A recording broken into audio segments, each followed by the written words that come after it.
Olá pessoal, tudo bem? Estamos aqui com mais um programa Questão de Direito, programa do curso de Direito da nossa querida e adorada Univale. Hoje nós estamos recebendo aqui o professor Franco Dani, professor doutor Franco Dani, vai conversar conosco hoje sobre o tema Mídia e Direitos Humanos, um diálogo possível. Antes de passar a palavra para o Franco e agradecê-lo, já vou aqui começar com o currículo do Caboclo, que é currículo bom, a gente fala rápido. Jornalista e publicitário, doutor em Ciências Humanas pela Universidade Federal de Santa Catarina, professor dos cursos de comunicação na graduação aqui da Univale, professor do mestrado em Gestão Integrada do Território e está enquanto presidente da Sociedade da Regional Sudeste da Sociedade Brasileira de Pesquisa em Ciências da Comunicação. Então, hoje nós temos aí uma prosa que promete. Franco, muito obrigado pela presença, querido. Vamos falar um pouquinho aqui sobre um assunto que você domina, que você vive. Então, te agradeço imensamente, antes de tudo, pela possibilidade de doar o seu tempo conosco aqui. Valeu. Maravilha. Franco, a gente já começa a nossa prosa aqui, isso já é característico do nosso programa, fazendo aquela pergunta básica que todo mundo responde fácil, que é assim, quem é o Franco por ele mesmo? Mas eu resumiria como um camarada persistente, A minha trajetória acadêmica fala um pouco disso, assim, da questão. Então, eu fiquei no mercado muitos anos, trabalhando em redações de jornal, assim que eu me formei. Trabalhei, apesar de ser jornalista publicitário, eu trabalhei mais na área do jornalismo. E aí fiquei 10 anos praticamente no mercado, deu uma parada nos estudos, meio que desatualizei. E em 2013 eu resolvo voltar e fazer o mestrado. 10 anos depois que eu tinha concluído a graduação, volto para fazer o mestrado aqui na Univale em Gestão do Território. E aí outras perspectivas se abrem, começo a dar aula em 2014, em função já do mestrado em andamento. E aí, quando foi em 2016, defendo, 2017 entrei no doutorado e não parei mais. Foi uma caminhada bacana. Bom, o Franco é uma pessoa modesta, Ele poderia ficar aqui durante toda a tarde dizendo dele próprio, mas é característico das pessoas grandes que falem pouco. Franco, para a gente começar aqui a nossa prosa, porque nós temos muitos futuros alunos, futuras alunas, futuros alunos do curso de Direito e não somente, E eu acho que essa discussão que você empreende na sua caminhada de pesquisa é muito interessante, Então, a primeira coisa que eu queria que você falasse para o nosso público é assim, Franco, qual a relação que você estabelece entre a mídia, de uma maneira geral, e os direitos humanos? Bom, eu acho que cabe aqui, então, uma pequena definição do que a gente está chamando de mídia, que eu acho que ela é importante para contextualizar, inclusive, toda a conversa aqui, A gente tem um pesquisador, que a gente chama de clássico, todas as áreas têm aqueles autores clássicos, na comunicação. A gente tem um que chama Marshall McLuhan, ele é canadense.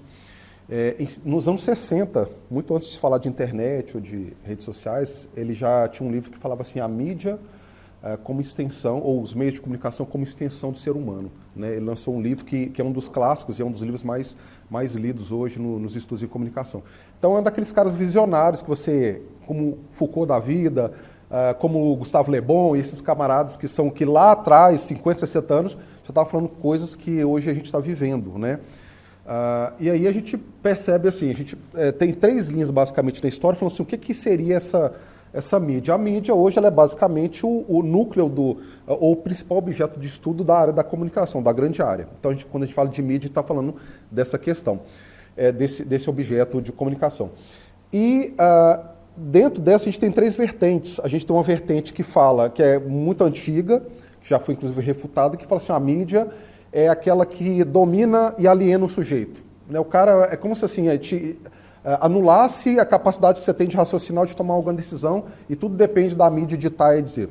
Essa foi refutada, porque hoje a gente vê que com os espaços democráticos para comunicar, esse paradigma caiu. Então, assim, enquanto você tinha só um detentor da informação, que era o jornalista, e aí você dependia dessa informação chegar até você para você ficar atualizado, hoje não depende mais, E aí, por outro lado, você tem aqueles que pensavam o seguinte, a mídia então é um meio pelo qual eu me aproprio, da qual eu me aproprio para poder conseguir uma coisa ou outra, um benefício, ou conseguir uma determinada relação de poder, alguma coisa assim.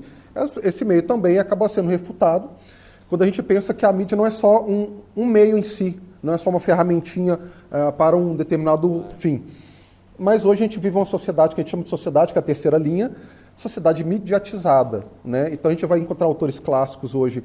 Aqui no Brasil a gente tem alguns autores, na Europa muitos autores, como o Radjavac, né? O Radjavik, como alguns falam, que fala hoje da sociedade mediatizada. E essa sociedade fala exatamente que assim, tudo que a gente faz, absolutamente tudo, quando você fala de herança digital, né? Na lei civil, quando você fala, por exemplo, de as audiências, né? Tudo hoje digitalizado, informatizado, mediatizado. Então, a gente passa dessa definição entendendo. Bom, quando eu falo então de mídia, eu estou falando de uma sociedade que vive em função dessa mediatização, e ela é toda. Então, acaba confirmando o que a McLuhan fala nos anos 60 no livro dele, que os meios de comunicação são uma extensão do que a gente faz das nossas relações sociais. Então, falar de mídia e direitos humanos é uma coisa, ao mesmo tempo, complexa e multifacetada. Porque assim, a mídia ela tem uma responsabilidade de defesa dos direitos humanos, ela tem um papel de defender e de promover os direitos humanos. Então, ela pode fazer isso, mas ela pode também ajudar a desconstruir, ela pode, inclusive, a partir de algumas ações, ou algumas notícias, ou alguns posicionamentos, ela pode, a partir de uma notícia, fazer o papel contrário, né? Ou na hora de deixar de dar alguma notícia, ou deixar de abordar algum tema, ela também está contribuindo para que esses direitos humanos sejam vilipendiados. Então, assim, ela tem os dois lados, ela pode agir para o bem e para o mal. Uhum. Bom, é interessante, Franco, você ter chamado a atenção para isso, porque a gente sabe, eu sei que você é um pesquisador nessa área, e é uma coisa que eu venho chamando a atenção para todos os nossos telespectadores aqui, a cada convidado que vem, né? Me parece que não há mais como falar de saber hoje no singular. São sempre saberes. Se você vai olhar para a mídia, quando você começa a aprofundar na mídia, acaba que você precisa ter um conhecimentozinho do direito para se locomover ali. O contrário também né? Quer dizer, direito de imagem, uso de imagem, LGPD... Quer dizer, tudo isso são questões que, por exemplo, o próprio ChatGPT, que é uma ferramenta que está aí dando o que falar nos dias, inclusive tem uma convidada que vem falar sobre esse assunto nos próximos programas.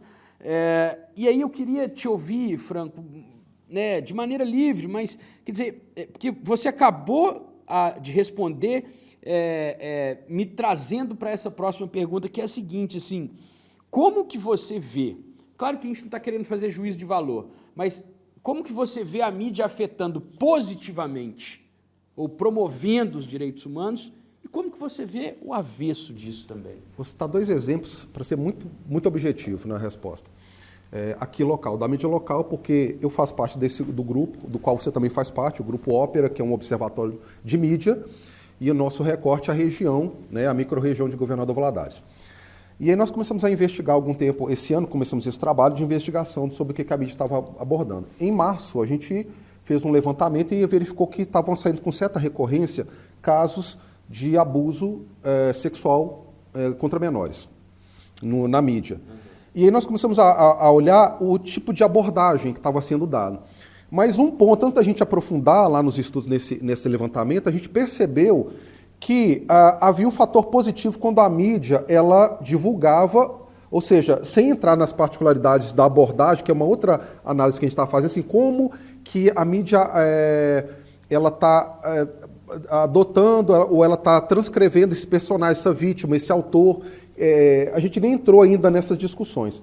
Mas quando a gente olha assim, no contexto geral e pensa assim, bom, tem muitos casos sendo relatados, a gente olha como ponto positivo do ponto de vista que a mídia está cumprindo um papel importante, que relatando para que as pessoas que sofrem também, pessoas que estão sofrendo com esse tipo de abuso, elas encontrem na mídia um canal de denúncia, né? Por outro lado, a gente vê na mesma imprensa circulando aqueles casos de atentados nas escolas, que aconteceu principalmente entre março e abril, né, aquela repercussão que teve no país inteiro. Aqui na região a gente viveu a mesma coisa, a gente teve vários casos, e a gente percebeu que nesses casos há um desserviço da mídia na proteção dos direitos humanos, na medida em que você ficava noticiando e reforçando, né, ou seja, dando palco para aquele terrorista ou aquele assassino, aquele bandido que estava fazendo aquilo na escola. Tanto que, exatamente em abril, né, há um episódio que acontece que ele é nacional, né, estava acontecendo num jornal, e aí alguém entra em rede nacional ao vivo e alguém de fora, foi um atentado que aconteceu no sul do país, o tio ou parente de uma das crianças, ela chega por trás do repórter que estava ao vivo na hora, e ele, de forma irônica, fala assim: parabéns, né, vocês ajudaram a matar, né, a fulana. Então, aquilo na hora repercutiu e rapidamente a emissora tomou uma posição, e à noite ela se posicionou em rede nacional dizendo: a partir de hoje nós não vamos mais dar nomes e não vamos mais falar de casos supostos ou atentados ou suspeita de atentado. A gente vai relatar um caso agora omitindo o nome dessa pessoa, não vou colocar a imagem dele, mas porque é esse tipo de narcisismo que essas pessoas estavam querendo para poder continuar perpetuando e se eternizarem, vamos dizer assim, né? Depois que essa emissora fez isso, os grandes jornais, Folha, os jornais do Rio, né, o Globo, o Estadão, todos se posicionaram, o UOL, todos se posicionaram da mesma forma. Então, a partir de hoje, a gente não faz mais isso. E mesmo assim, a gente ainda percebeu que alguns locais aqui da região continuavam reproduzindo e dando nome e colocando foto. Então, esse é um tipo de desserviço, é um exemplo de desserviço aos direitos humanos, na hora que você coloca em risco, inclusive, a vida de pessoas, né? Porque uma repercussão dessa faz com que muitos pais não queiram mandar seus filhos para a escola. Quando ele olha aquilo, ele fala: não quero mandar, não vou mandar. Isso cria um caos assim, absurdo, crianças com medo e tal. Foi uma situação...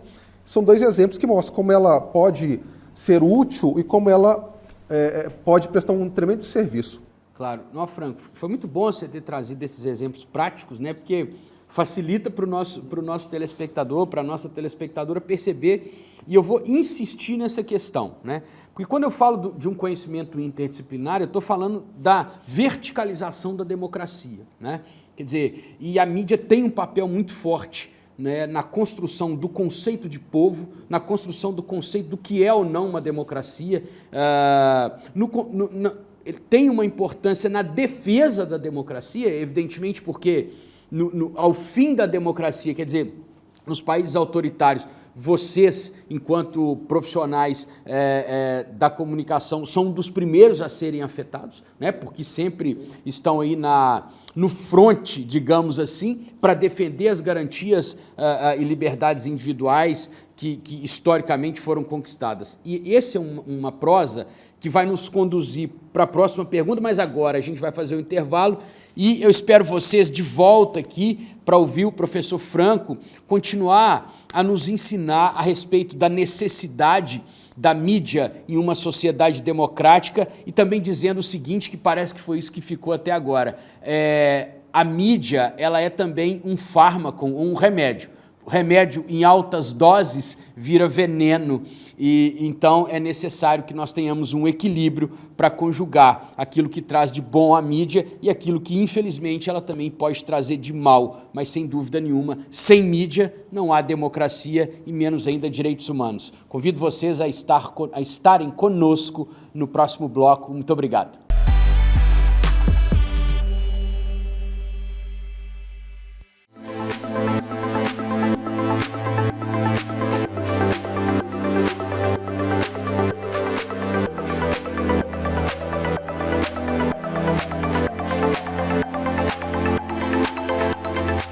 O mundo que nós vivemos hoje, ele pede um profissional capacitado a lidar com problemas complexos, com problemas múltiplos. Portanto, exige muitas vezes uma abordagem que seja interdisciplinar. Se no passado, no século XX, a especialização, né, era característica, no século XXI é a capacidade holística, a capacidade de ampliar os horizontes. Então, a interdisciplinaridade passou a ser central. E aí, né, nessa região em que a Univale está inserida, a Univale precisa formar profissionais que sejam capazes de dar resposta aos grandes dilemas e contribuam para o desenvolvimento da região. Então, daí ela propôs um mestrado que seja interdisciplinar, aberto a profissionais de todas as áreas. Trabalhando a gestão integrada do território, né? Então, a questão interdisciplinar, ela vem muito à tona. Trabalhar a questão interdisciplinar é propiciar ao aluno um contexto maior, né, de aprendizagem, porque é um aprendizado de maneira holística, né? Porque a gente insere no contexto da aprendizagem do aluno todos os campos de aprendizagem, a gente dá oportunidade para todos os alunos, a construção do saber é a partir do saber daquilo que o aluno traz consigo. O nosso trabalho aqui no GIT, na Gestão Integrada do Território, no mestrado, a nossa dissertação, abordou a questão relacionada com o cumprimento da lei de cotas no território de Governador Valadares. Sob a perspectiva da teoria das representações sociais, nós trabalhamos em torno do que viria a ser esse cumprimento da lei de cotas, sob o olhar do gestor, do empresário, sob o olhar da pessoa com deficiências, que à época nós chamávamos de PNE, portador de necessidades especiais, não se usa mais essa nomenclatura, então das PCDs, e sob a perspectiva do Poder Judiciário. Falar sobre aprendizagem, quando a gente é pedagogo, é uma situação assim, muito interessante, porque envolve o saber como o aluno aprende, de que maneira, e principalmente a gente enxergar que nas situações vulneráveis, né, porque nossos alunos, os alunos com os quais eu trabalho, são alunos, né, de territórios de vulnerabilidade. Então, assim, como isso acontece naquele contexto, né? E de que maneira, enquanto pedagoga, a gente pode contribuir para a aprendizagem desses alunos? A gestão integrada do território, o mestrado, representa para mim uma abertura, um leque de possibilidades muito grande com a minha formação pessoal, com a minha possibilidade do exercício do magistério, as interfaces que eu pude fazer com outros conhecimentos de outros territórios e a minha chegada até o doutorado com uma visão mais ampla, mais flexível do conhecimento. Em geral, a gestão integrada do território é um curso que é um momento na minha vida que, como fosse um divisor de águas, faz com que eu possa conectar todo este conhecimento que nos é ofertado de maneira bem sólida e bem objetiva e bem racional para a minha construção pessoal, profissional e a minha chegada até o doutorado.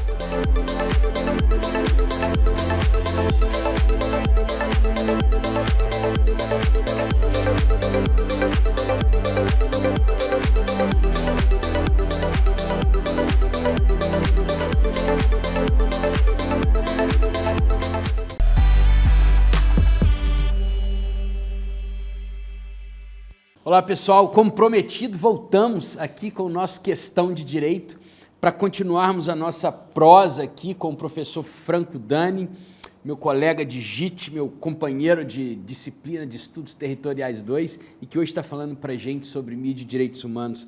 Franco, como nós prometemos para o público, é bom cumprir as promessas, né? O que você considera, assim, Franco, nos dias de hoje, né, a mídia ela colabora de modo mais positivo ou de modo mais negativo para a democracia no país, entendendo mídia nesse conceito lato sensu que você trouxe para a gente já no início? Então, eu acho que, de certa forma, você até adiantou um pouco essa resposta no bloco anterior, quando você falou dessa questão de como essa dinâmica tem se dado hoje na sociedade e algumas formas de censura da mídia, né, que tem acontecido. E eu acho que a mídia, e quando a gente fala de mídia aqui nesse contexto, a gente está tratando aqui desde o início, a gente está falando agora de uma dinâmica que era totalmente... A própria utilização em larga escala, né, vamos dizer assim, das mídias, né, eu acho que já é um resultado da democratização dessa comunicação. Então, assim, é aquilo que eu volto a dizer, a gente sai de um sistema verticalizado da informação, né, e a gente passa a ter um sistema horizontalizado, assim, ou seja, não é de um para muitos, agora é de muitos para muitos. Né? Então, desse contexto, a gente tem pessoas que são formadas, instruídas, e a gente está falando da mídia tradicional e profissional, mas a gente está falando também de pessoas que estão utilizando a mídia e produzindo conteúdo o tempo todo. Então, a gente tem muita gente usando, a gente tem quem sabe usar e quem não sabe usar. Né? Não quer dizer que a mídia tradicional também use sempre da maneira correta, porque a gente sabe que não é. Então, assim, mas o fato é que a gente hoje tem por exemplo, hoje no Brasil você tem mais celulares do que pessoas no Brasil. Então, assim, você tem uma dimensão de quantas pessoas hoje estão gerindo essa informação, né? Os prosumers, como é que a gente diz, que é produtor e consumidor ao mesmo tempo de conteúdo, né? Então, assim, quando a gente fala disso, a gente tem um aspecto dessa democracia, que é o fato do acesso à informação. No Brasil ainda a gente precisa caminhar muito, porque quando a gente fala de celular, beleza, mas só que a banda larga, ela ainda, basicamente hoje 65% só das famílias têm acesso à banda larga, né? Isso é uma pesquisa de 2020, né? Então, assim, você ainda tem muita gente que não tem acesso à internet, né? Então, esses que têm o poder de produzir conteúdo o tempo todo. Então, agora, a gente pensa de uma maneira mais ampla, o papel da mídia é extremamente importante nessa questão da dinâmica da democracia, porque ela está exatamente para fiscalizar, ou pelo menos é o que a gente pressupõe do papel da mídia, que é, primeiro, direito à informação. Tá? É um direito constitucional. Todo mundo tem direito à informação. Então, a mídia tem um papel que ele está atrelado né, inclusive, o Código de Ética está atrelado à Constituição. Todo cidadão tem direito à informação, mas essa informação ela tem que vir de forma concreta, de forma completa, de forma responsável. E aí o que a gente tem visto são manipulações de informações, manipulações de dados, de notícias. Então a gente está trabalhando, né, com essas questões, as pós-verdades que estão surgindo a partir da própria mídia, dentro do contexto da mídia, a mídia ajudando a formar essas bolhas. E aí você coloca em risco muitas coisas. Agora tem discussão a questão de ordenar a mídia, a utilização da mídia, se ela, né, regulamentação, né? Mas, assim, até para isso tem que se discutir em países onde isso aí foi implementado. Olha historicamente também nesses países onde já foi, dá certo, não dá, vai funcionar no Brasil da mesma forma, né? Porque você vai pegar, por exemplo, uma Europa que passou por né, o berço do fascismo, do nazismo, né? E você fala assim, bom, será que lá onde você tem essa regulamentação daria certo no Brasil pelo contexto do Brasil? Então, tem uma série de discussões que a gente tem que trazer à tona, porque se tudo que for fazer tem que ser de forma responsável, né? Então tem um aspecto positivo dessa regulamentação, que é esse cerceamento da informação irresponsável. Mas será que, por outro lado, né, os grandes conglomerados não vão se aproveitar disso, né, para voltarem a ser os maiores detentores dessa informação? E a gente volta atrás, retrocede na questão da democratização da comunicação. Então, são questões que a gente precisa discutir, mas eu acho assim, que a gente avança, eu acho que não dá para dizer hoje, eu acho que no nosso contexto ainda, né, se ela mais ajuda ou mais atrapalha nesse processo, mas o que eu consigo dizer para você, sem sombra de dúvida, é que a mídia ela é um protagonista social, e ela é extremamente importante, relevante, para colocar e para levar essa informação, para deixar as pessoas devidamente informadas, né? E fazer com que essas pessoas, a própria mídia, ela consiga organizar essas informações. Bom, e aí o que eu posso te dizer, né? E uma coisa que eu falo assim, sem sombra de dúvida, é que ela é extremamente importante para esse processo de democracia, para essa estabilidade, para essa segurança democrática que a gente precisa viver, né, na medida em que a gente está exatamente falando de uma sociedade que ela é mediatizada, né, e que a gente precisa, a gente tem muito a aprender. Claro, tem uma caminhada longa ainda para a gente conseguir chegar no modelo ideal, não sei que modelo seria esse, né? Mas hoje o que a gente vê é manipulação, muitas vezes, de determinadas informações, por exemplo, os grandes conglomerados, né? Se você olhar para os modelos europeus ou até o modelo americano, você tem hoje jornais você tem, que têm um posicionamento definido, de direita ou de esquerda. E eles não se omitem disso, eles não têm vergonha de falar isso. Não, eu me posiciono dessa ou dessa maneira, de forma mais conservadora, de forma mais liberal, ok. No Brasil, a gente não tem essa mídia. A gente tem uma mídia que ela quando convém, ela é conservadora, quando convém, ela é liberal. Então, isso passa, ou seja, isso interfere direto exatamente nessas relações democráticas, porque um dos pressupostos dessa democracia, exatamente e da questão da informação que a gente falou no início, são essas dos direitos humanos, por exemplo. A defesa dos direitos humanos, você, por exemplo, dar visibilidade para minorias, né, enfim, são todas essas discussões que a gente está trazendo aqui, mas precisa de uma mídia responsável por trás para pautar isso e de forma que a gente que a gente consiga se sentir seguro, né, diante dessa discussão da mídia. Claro, Franco, essa conversa toda, né, que a gente está trazendo, né, que você começou a costurar e falou sobre um ponto que eu considero relevante, até para quem pensa em estudar direito, né, quer dizer, que é a regulamentação da mídia, porque quando você fala disso, são tantas questões jurídicas que envolvem, né? Porque você envolve aí liberdade de expressão, direito à informação, né? Você envolve aí os crimes que potencialmente podem vir a ser cometidos por conta de informações que são publicizadas, sejam elas em quais meios for. Quer dizer, então, isso é um tema que necessariamente, eu acho que esse é um bom exemplo, obriga um conhecimento interdisciplinar. Né? Quer dizer, não dá para você falar só sobre a perspectiva jurídica, porque tem toda a afetação midiática, que envolve também uma afetação econômica, que envolve uma afetação política, que envolve uma afetação social. Quer dizer, esta discussão, de fato, é uma discussão que está no âmago de tudo que a gente entende por democracia. Né? Então, Franco, nós estamos finalizando assim. Então eu vou te pedir duas coisas de uma maneira, de uma tacada só.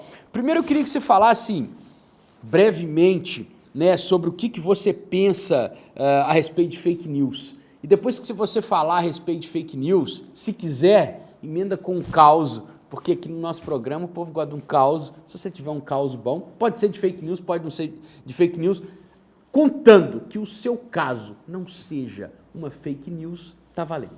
Então, fake news, a gente tem agora, estava no congresso no Rio de Janeiro agora, da Intercom, a gente estava exatamente discutindo sobre isso num dos debates, numa das mesas lá. A gente tem tratado dentro do jornalismo, existem hoje, inclusive o próprio termo, ele já está deixando de ser utilizado dentro de algumas redações, porque, assim, quando você parte do pressuposto que é uma notícia falsa, então não é uma notícia. Porque o que é notícia é fato. Se é fato, é notícia. Se é fake, não é notícia. Não é notícia, perfeito. Não é notícia. Gostei do raciocínio. Então a gente parte dessa definição. Então é uma questão que a gente tem considerado a partir, inclusive, agora dos estudos. Mas, claro, a gente ainda entende que, do ponto de vista acadêmico, esse conceito, ele é um conceito... Eu estou partindo agora, estou defendendo o termo apenas midiaticamente, para a gente entender que contexto, porque a gente vai em 2016, vai lembrar daquela fala do Donald Trump, né, apontando para o repórter e chamando o repórter de fake news. Então, um termo que já acontecia há muito tempo, ou seja, um termo assim, uma ideia e uma prática que já acontecia há muito tempo, de notícias produzidas e fabricadas e tal, agora ele ganha um contexto midiático. Claro. E aí passa a ser chamado fake news e esse termo começa a ser estudado dentro da academia. Mas agora a gente conceitualmente fala assim, agora vamos fazer as devidas separações e vamos entender o que a gente chama. Dentro do jornalismo a gente não pode considerar que é uma fake news. A gente vai considerar o que é notícia ou o que não é. Se o fato ele existe, né, ele virou notícia, ele é uma notícia. Se é fake, ele não é notícia. Antes de ouvir seu caos, eu acho que, assim, Franco, talvez eu te chame de novo aqui para nós conversarmos apenas sobre a regulamentação da mídia. Porque me parece que, de alguma maneira, nós precisamos amadurecer. Amadurecer enquanto democracia, amadurecer enquanto mídia, amadurecer enquanto sociedade. Então, às vezes, quando a gente fala regular, as pessoas já se assustam, porque o tempo que nós temos de fim de ditadura é muito pouco. 1988 é pouco. Então, na hora que fala de regulação, você já fala, peraí, estão querendo me cercear o direito. Mas não entendo que seja necessariamente assim. Mas entendo que seja um termo que chame atenção e que requeira debate democrático, né? Então, eu já vou lhe agradecendo pela sua participação aqui, porque muitas coisas interessantes, mas essa do conceito de notícia, eu particularmente gostei bastante, vou pensar nisso. E para encerrar, né, depois da nossa prosa, que ao mesmo tempo é uma aula, né, os nossos telespectadores e telespectadoras têm sorte aqui nesse programa, que tem aulas, né? Isso que são aulas que essas pessoas ilustres nos dão, mas conta pra gente, hein, Franco, um caso, seja da sua carreira acadêmica, seja da sua carreira profissional, que você entenda que seja interessante, engraçado, marcante, ou seja lá o que for. Eu acho que tem um caso, assim, são casos marcantes, mas eu digo assim, dentro de um mesmo contexto, há pouco, 2, 3 semanas praticamente, eu estava fechando um congresso, entrevistando, né, do jeito que nós estamos aqui agora, conversando frente a frente com a jornalista Sônia Bride, né, que é uma das mais respeitadas jornalistas do Brasil, mais de 30 anos, né, e hoje ela é repórter especial do Fantástico. E naquele momento que eu estava ali, ela estava falando, eu estava assim, em silêncio, olhando para ela e pensando onde eu estava. Né? E aí eu fui pensando exatamente nessa trajetória e falo como é importante, né, para quem nos assiste, por exemplo. Eles falam que hoje está na graduação, né, mas que ele se espelha, por exemplo, num professor, né, que é doutor, no professor que é juiz, no professor que é promotor de justiça, né, para esse aluno do direito que assiste, claro. Ou para outras áreas. Claro, claro. Tem sempre as suas referências, né, naquela área. Né? Eu acho extremamente importante e eu valorizo muito isso, essa questão da busca para você chegar nesses lugares onde você sonha, né? Lá na graduação, você começa a ter aquelas referências e de repente eu estava com a Sônia Bride, ano passado eu estava com a Cristina Serra, que é outra baita jornalista também, já com uma longa caminhada, Paulo Henrique Amorim, nós já tivemos com ele falecido, Paulo Henrique Amorim, já tivemos Domingos Meirelles, então assim, são pessoas que a gente... eu comecei a transitar no meio dessas pessoas, participando exatamente assim, trabalhando em congresso, submetendo, aquelas viagens que quando a gente é estudante não tem dinheiro para pagar passagem, dinheiro para pagar inscrição, e aí você começa a fazer uma coisinha aqui, outra ali, alguém percebe que você é bom de serviço, fala assim, vou chamar aquele caboclo para trabalhar comigo aqui. E aí você começa uma coisinha outra aqui, daqui a pouco você está galgando, né, outros lugares que eu acho que são estratégicos institucionalmente. Para você, né, é um grande crescimento, é uma baita experiência. Né? Então eu fico assim, muito, muito feliz e eu fico à vontade de falar hoje para as pessoas que nos assistem, né, que estão aí nesse lugar de que tem as grandes referências e que tem um sonho, um projeto de chegar lá, né, para que não desistam desse projeto, né, para que, enfim, hoje eu posso contar isso aqui com muita satisfação, muito orgulho. Ô Franco, obrigado mais uma vez. Queria dizer para vocês, todos e todas que nos assistem, né, sempre a gente aprende muito com os nossos convidados. O Franco, pedi para ele contar um caso, ele deu um conselho. Então, depois disso, eu tenho só que pedi-los para voltarem para assistir os nossos próximos programas, que as pessoas que vêm aqui são pessoas boas e ensinam a gente a não desistir dos nossos sonhos, que caminhamos atrás deles. Muitíssimo obrigado, aguardo vocês no nosso próximo Questão de Direito. Um grande abraço, valeu!